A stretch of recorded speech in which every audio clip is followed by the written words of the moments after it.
Hi everyone, it's Marisa from bumblebeeapothecary.com, and today I'm going to bring you along and show you what my toddler eats in a day.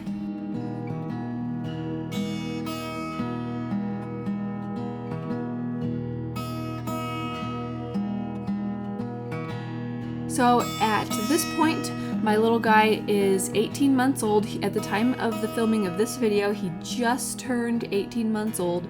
So there are some differences in the last video that I did when he was around a year old, showing what he's eating in a day. So we're gonna take you along and just show you where he's at with his being on the GAPS diet and the foods that he's having and kind of what we're focusing on. Right now, he is currently still nursing. He is nursing about 2 or 3 times a day, and 18 months is about when I generally finish up nursing with my kids. And so I'm throughout the rest of this month, like I said, he just turned 18 months. We're kind of going to transition a little bit less and less of that. And what I usually like to do is to just do it where I don't offer it as much, so less and less frequently I'll offer it, and then I'll get to where I'm not really offering it. If they ask for it, they'll nurse, and then it's like the don't offer, don't refuse method, which is a weaning technique. And it's nice because it's more gradual. It's nicer for me that way. It's nicer for them. It kind of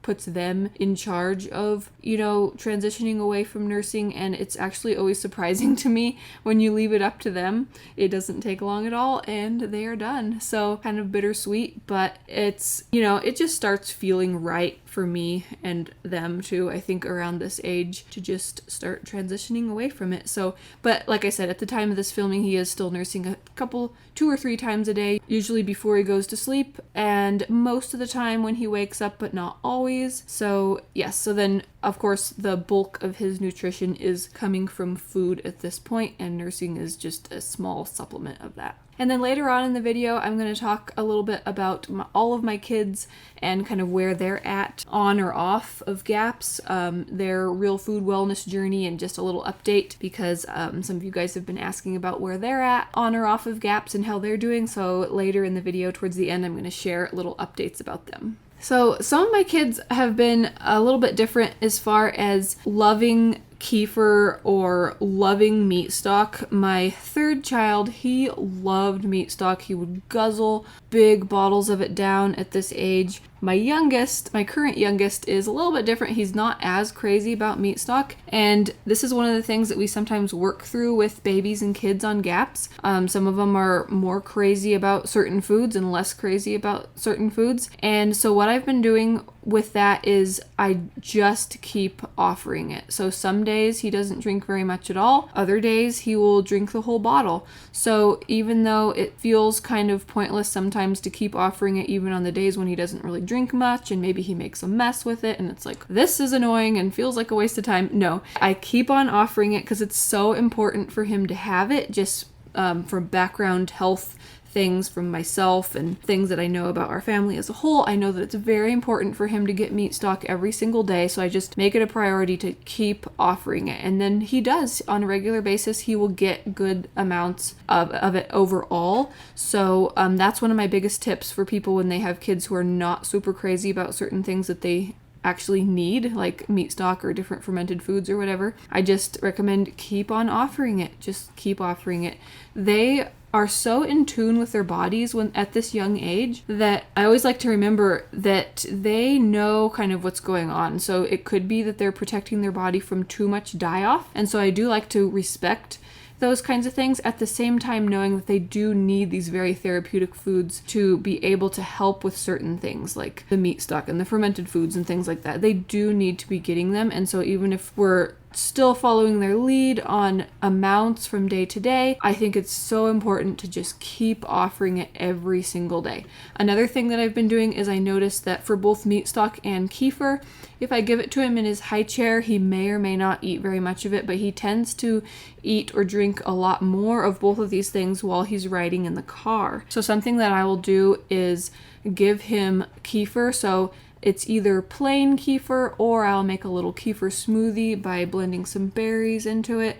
Sometimes I'll let my kefir go a little bit longer so it will be on the counter for several days and it gets really strong, really tart. And so I don't blame little kids for not being super crazy about that. So if I have really strong kefir and I know it's a very strong batch, then I will blend berries into it just to make it a little bit nicer. And so a little bit of raw honey too. And so I'll give him his kefir in these little silicone squeezy pouches while I am taking my kids to school. And so I time it strategically with both the kefir and the meat stock. So for example, with the kefir, it's first thing in the morning, so he's just gotten up. I maybe nursed him, maybe didn't. These days when we're kind of transitioning away from that, I'll oftentimes wait till like mid-morning to do it just because it's easier, because mornings are a little bit busy getting people out the door and everything. So then he will have just gotten up. He hasn't gotten into his high chair to eat breakfast yet, and so he's a little on the hungry side. So it's a great opportunity for him to be a little bit more interested in his kefir. So he gets to hold that and drink that while we're driving to school and back. And then I find that strategy of like timing those things when he's, hasn't had a full meal yet, he's a little bit more hungry, he's a little bit more interested, a little bit more likely to eat more of either the kefir or the meat stock while he's, hasn't had a full meal yet. And it's something for him to do while we're driving too. So I find that works really well. Then once we're back home, it's time for an actual breakfast. So I will usually stop before he has breakfast and go ahead and nurse him before giving him his breakfast in his high chair at this point, although I think we're going to be pretty quickly transitioning away from that pretty soon. But for breakfast, we are having waffles, the rest of us, but he is not eating grains yet because he is still on GAPS. And he is having some scrambled eggs and some sausage patties. So I have scrambled eggs that I made the other day, and I'll just reheat those because he had some left over. He didn't eat as many of the scrambled eggs the previous day, and so I'll just heat those up. And then I have these sausage patties that I made with ground pork, salt, pepper, and some dried sage. And so I like to make a big batch of those, and then we have them in the refrigerator to use over the course of several days and just heat them up before having them. So he loves those, and he does go up or down on his consumption of eggs. I don't do like fried eggs or over easy or anything like that usually with him because he doesn't eat those as well. Scrambled eggs are a lot easier for him to eat. So that's what he's having. And then he also gets a piece of butter along with that. I also give him his cod liver oil. I also always give him some water to drink with the meal. Sometimes it's a little bit hit or miss with the cod liver oil. Most of the time he takes it pretty well. Of course, when I'm filming is one of the not so good times where he lets it dribble out of his mouth, but it's okay. For the most part, he gets plenty in when I give it to him. And for his fermented food for this meal, I consider his kefir that he had in the car his fermented food for this meal. I haven't been giving him silverware generally to eat very often because he's been really throwing them around the kitchen a lot, and they tend to get lost underneath the oven and refrigerator. And so, for the most part, he usually has some little silverware that he likes to use, but for the past a few days he's been really throwing them around, so that's why you don't see him using silverware all the time with his meals right now. And I follow his lead on how much he wants to eat. Like I said, some days he'll eat a lot more of the scrambled eggs. Last couple days he's been less interested in them, so he's not eating as many of them. He doesn't always eat the butter at every single meal, but just like the other things like kefir, meat stock, I always offer it. I make sure he's always got some extra butter at every meal, and then when he knows that he needs or wants it, then he'll go ahead and eat it. If he doesn't eat it at every single meal, then that's totally fine. He has been loving those sausage patties, and so he'll usually eat more than one of those for breakfast. Now, one thing that's different from the last time I did a what my toddler eats in a day video when he was around 12 months old is that he has now been able to introduce fruit. So I talked about this in the past that with my kids, I find that they just do a lot better if we wait for a nice long time before introducing fruit. So we follow the baby GAPS steps for introducing solids, and in there she has fruit in one of her later weeks. So like 5 or 6, you start introducing fruit, but I wait and I introduce that much, much later. I just find my kids do a lot better waiting. So then he's probably been having fruit for the past, I want to say 2 months or so, maybe 6 weeks or so. And we just slowly introduced it watched carefully to see how he was doing. We didn't see any behavior changes or skin rashes flaring up or anything like that. And so that was our sign that he is okay to go ahead and have fruit. And so it's nice to be able to have that. I usually will have it in between meals. So like right now he's having a little snack mid-morning here, and it's just nice to be able to give him a little variety. It's like a treat that he can have. And so yeah, so we are officially including fruit at this point. And then somewhere between 11 a.m. and noon, he is usually ready to eat lunch. So he'll usually have leftovers. He today is having some leftover beef roast. So I'm just putting some little pieces of that onto his plate. He's having his piece of butter. I'm giving him some sauerkraut and then also some acorn squash. He loves acorn and butternut squash, and they're a nice GAPS-friendly source of carbs for him. So that's what he's having for lunch. So same thing with the butter, like I said before, and the sauerkraut. I always offer some type of fermented food at every meal, and sometimes he doesn't eat it, sometimes he wants a ton, sometimes he wants just a little bit. I just go ahead and follow his lead. I keep offering it, and he eats the amount that he needs. One of the things that I try to offer on a pretty regular basis, I don't do it at every single meal, but I try to remember to do it fairly often, is to offer him salt. So when I make his food, I make it like we do the rest of ours. I season it with salt, pepper, herbs, different things like that. But I also like to give him kind of free access to some extra salt on a regular basis. So I will sometimes put just a little pinch of mineral salt on his plate. And then it's really neat to see he will stick his finger in it, stick it into his mouth. He likes it. He knows that his body wants it and needs it. And then he will drink some water. And so I just like to be able to have that available to him because, like I said, they're so in tune with their bodies. And when the only thing that's offered to them is good, real food and nutrients, it's pretty neat to see how they just follow what their body needs at different given times.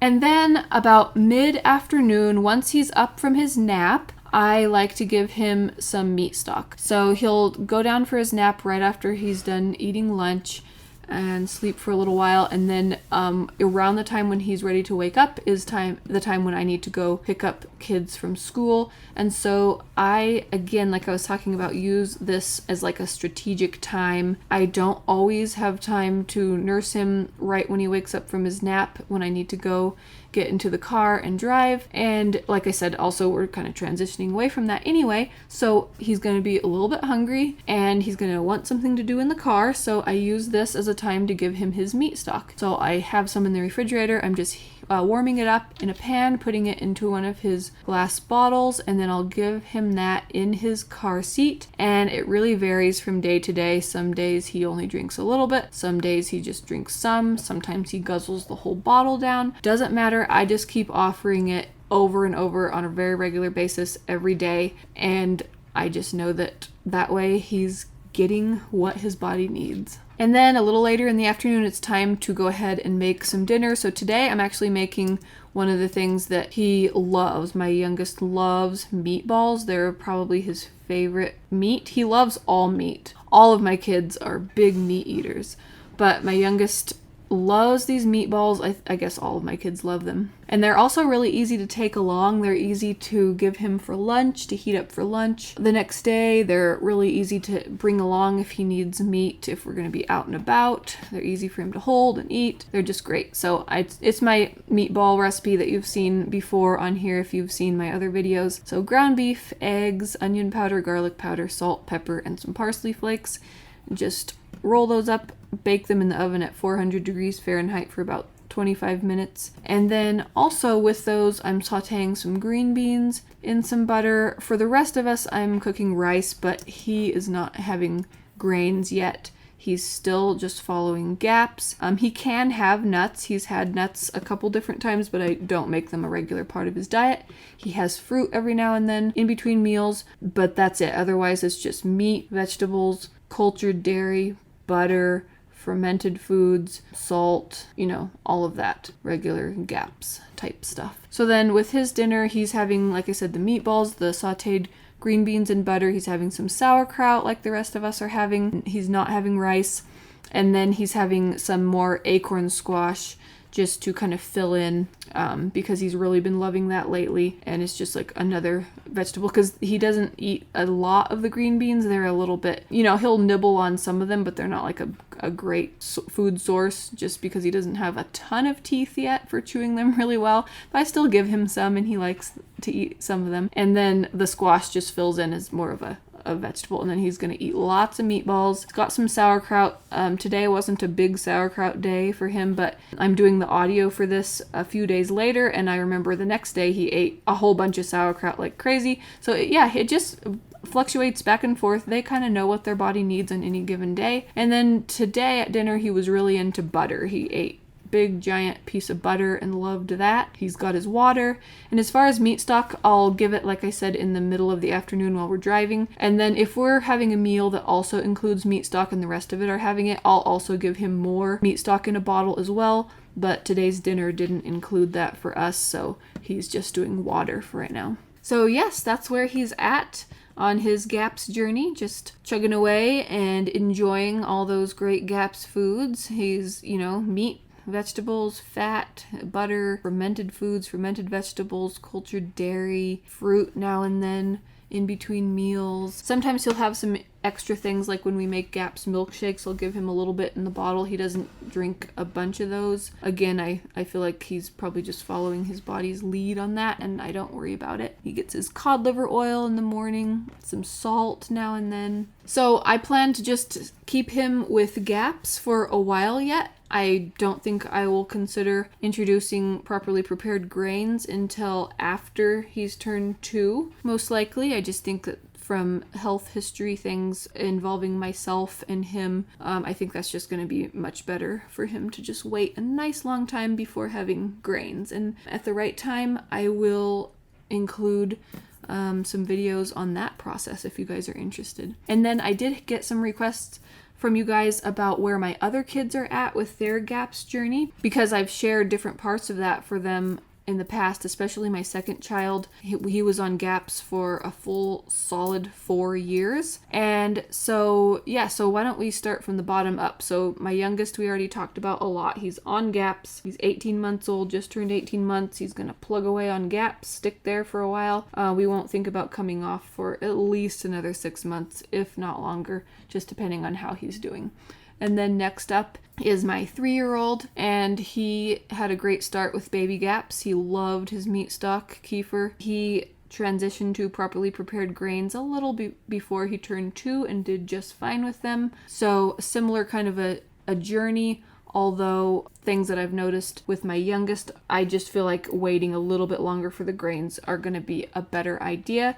But my third did just fine a little bit before he turned 2, transitioning to properly prepared grains. So now he's on a full Weston A. Price style diet where he eats starches, properly prepared grains, but still keeping in all those foods that are still the heart of GAPS and really important to a Weston A. Price style of eating, with all the healthy fats and the cultured dairy, fermented foods, meat stock, all of that, organ meats. That's another thing that I didn't show today, but we do include organ meats on a regular basis. We try to have liver about once a week, and so I'm always including that for all my kids, including my youngest, on a regular basis as well. We will also even do the frozen liver pills. I'll swallow those when I feel like I need more liver, and then my kids actually just love eating those on their own, so I'll give them to all of them, including my youngest, every now and then as well. And then next up is my second, the one that was on GAPS for at least 4 years. I think it was over 4 years total,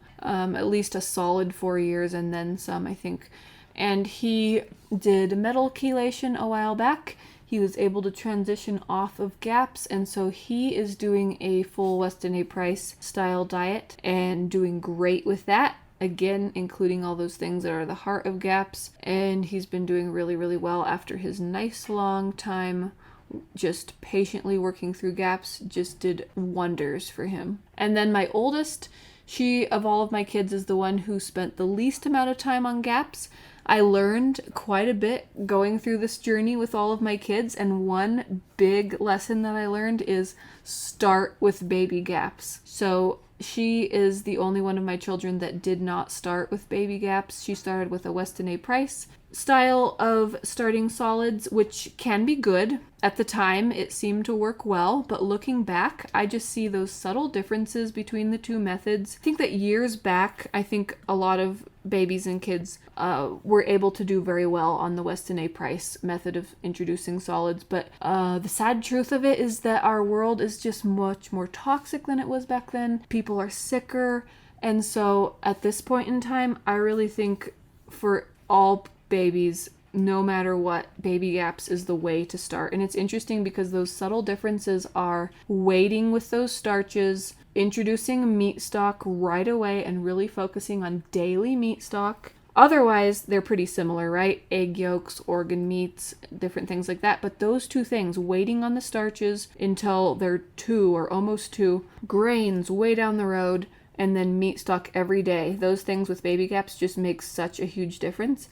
And so, yeah, that's my big thing for people is do baby gaps when you're starting solids. It's not any more work. It's such a good foundation. It helps prevent issues just amazingly well. So, yes, so she did gaps for different amounts of time along with other family members. For shorter amounts of time. She's currently focusing a lot on liver support. And so, but yes, eating a full Weston A. Price style diet and, focusing on all those foods that are the heart of gaps, again, the very nutrient dense things like I listed before. And she's doing very well. The liver support is something that Dr. Becky Plotner recommended for her, and it has really, really helped a lot. So she's doing great as well, and that's where they're all at on their real food wellness journeys. So I hope that you found that interesting. I hope that you enjoyed this video of what my toddler is eating in a day. I will probably be doing another similar video maybe around 6 months down the road, and I can share with you where he's at then when he'll be turning 2, which is crazy. That's only about 6 months away. I would love for time to slow down, but that's just the way it goes. So anyway, I hope that you guys enjoyed this video. I hope you found it helpful or interesting. I'd love to know your thoughts. If you have kids and have tried different ways of eating with them, what did you learn? What worked well for you? Please share in the comments. Be sure and also check out that description box for links to free ebooks that I have. I also have some new meal plans down there that you'll want to check out. If you did like this video, give it a thumbs up, share it with anyone who you think would find it helpful or interesting. And if you're new to my channel, please hit that subscribe button. I get out new videos every week on nourishing recipes and natural living. Thanks so much for watching. See you next time. Bye.